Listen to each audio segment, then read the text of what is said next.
All right, Carl, there's no doubt that the weather is the main story in the minds of the people of Newfoundland and Labrador this evening. A vicious blizzard has been lashing the island since yesterday. Already, there has been a fatal traffic accident west of Grand Falls. Most roads are blocked, power lines are down, and most communities are at a standstill. In most of Labrador, it's not snowing, but the bitter cold is continuing. We begin our coverage of the storm with Bob Ulrich in St. John's. The wind was raw, 120 kilometers an hour with blinding snow. At times, it was impossible to see a hand in front of you. It was dangerous just being out. Radio stations were flooded with cancellation announcements. Metrobus, no service today or no service tonight, and the road cruisers not in service today. We have that confirmed. The newscasts told the story. Most of the island of Newfoundland is being hammered by a nasty winter storm. I never get into 11 o'clock. The phones here at the 911 emergency center at the Central Fire Hall never stopped. 1212 West End. We're pretty busy with Hello? calls similar to your own, right? Kurt, 1 second. The calls covered everything, from heart attacks to doctors looking for rides to hospital. Tom O'Leary spent the day wheeling his big green city council truck through downtown St. John's. Streets and parts of the city are a nightmare. In the West End, we're talking about Blackmarsh Road and Monday Pond area. We're talking about Tor Bay Road area, even in here on Bonaventure Avenue, in the Goulds area. All those open areas, it's really a mess in there. At the Health Sciences Center, the emergency room was flooded with calls. A snow-blowing machine ripped the fingers off one man's hand. Then, around 12:30, this man is loaded onto a backboard and rushed to the hospital in an ambulance. His pelvis was broken. We're just helping a man from distress, I guess. He was stuck in the middle of the road, and I got out to hook a rope onto the arse of his car and haul him out, but I got jammed in a situation. Another man come up behind the vehicle we were in, struck it from behind. I got jammed in between the vehicles. The weather office says the blizzard will continue tonight, and there's not much hope for tomorrow.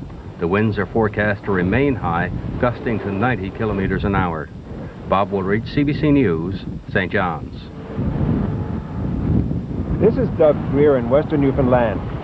In Deer Lake early this morning, the wind was brisk, though there wasn't much snow. Schools were open in Deer Lake. So was the airport, believe it or not, though flights were late because of problems elsewhere. St. John's Airport is closed. There were flight problems in Corner Brook, too. What happened to him? He just flew in from the salt water.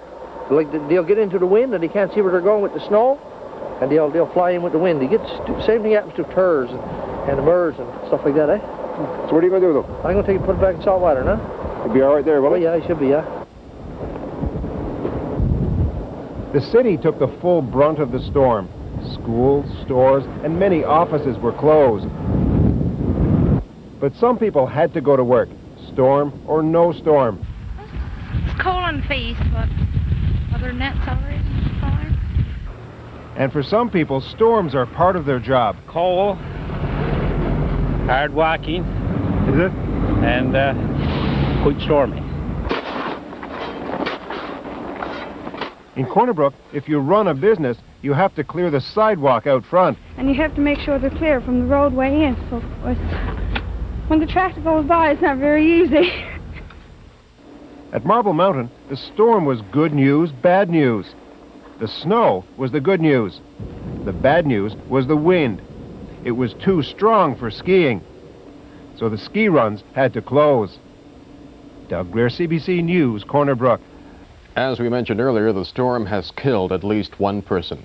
There was a major traffic accident around noon on the Trans-Canada Highway at Redcliffe, just west of Grand Falls.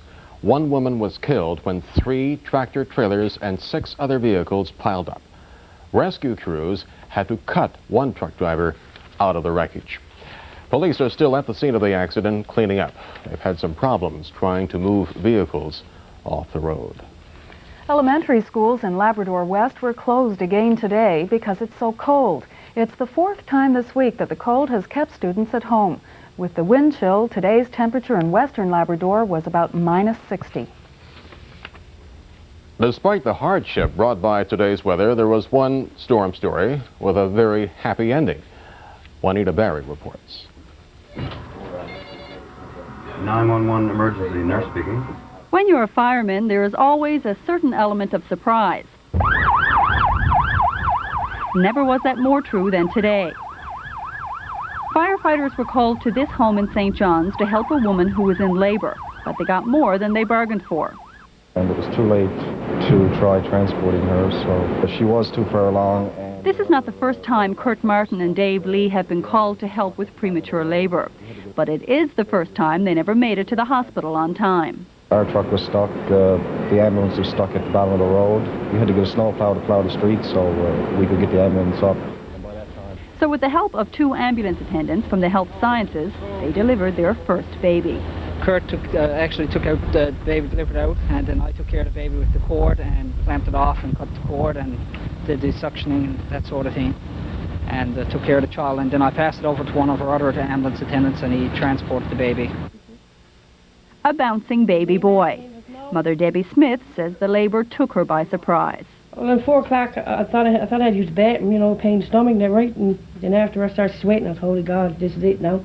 I'm really nervous and everything it was. And she wasn't the only one. I was a little nervous, but I managed okay. As they say, mother and baby are doing fine. Debbie says that's the main thing. She's still trying to decide on a name for the boy. She may even call it after one of the firemen. For CBC News, I'm Juanita Barry. Well, to have a look at the weather, tell us what is going to be coming up overnight. Carl Wells is joining me now in the studio. Yesterday I jokingly said, "Where's the snow?" Well, I guess I have the answer to that now. You should have been quiet about that, Yeah, see? really. Well, yeah, we got it, didn't we? Yes, we certainly did. I was right about the winds, though. We did get those 120 kilometer-an-hour winds, and it looks like it's going to continue tonight and tomorrow. Blizzard conditions throughout most of the island tonight. Tomorrow it'll slacken off to the west and southwest. They should even get into some sunshine. Well, to the south they will. Everybody else will continue to get the strong winds. Not much more snow, though, no more than 5 centimeters, hopefully. And by tomorrow evening it'll really start to die down. And